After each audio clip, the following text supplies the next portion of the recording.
અને હવે સમાચાર અમદાવાદથી જ્યાં વ્યાજખોરના ત્રાસથી વેપારીના આપઘાતનો એક કેસ જેમાં ઝેરી દવા પીતા 25 ઓક્ટોબરે વેપારીનું અવસાન થયું હતું। 3 વર્ષ સુધી નાણાં પરત કર્યા છતાં ઉઘરાણીનો આરોપ હતો।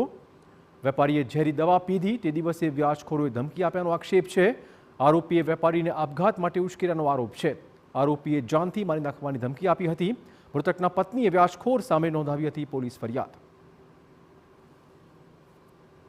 દાખલની સારવાર દરમિયાન ગઈ 25/10/2024 રોજ સારવાર દરમિયાન ડૉક્ટર દ્વારા એમને મૃત જાહેર કરેલ હતા, જેથી અકસ્માત મોત નેતનો ગુનો ઘાટોડિયા પોલીસ સ્ટેશનમાં દાખલ કરેલ હતો અને ત્યારબાદ આ મરણ જનારને એમના પરિવારના સભ્યો ધાર્મિક ક્રિયામાં એમાં રોકાયેલા હોય, પરંતુ એમના નિવેદનમાં એમાં આ વાઘજીભાઈ દેસાઈ જે એમના દ્વારા એમને અવારનવાર ઉછીના આપેલ રૂપિયા બાબતે વ્યાજનું વ્યાજ અને ઉઘરાણી બાબતે ધમકાવતા હોય અને તે બાબતે એમને લાગી આવતા આપને મરણ જવા માટેનું દુષ્કર્મ કરેલું હોય તે બાબતે ઘાટોડિયા પોલીસ સ્ટેશનની અંદર BNS 108 મુજબનો તેમજ મની લેન્ડર્સ એક્ટ મુજબનો ગુનો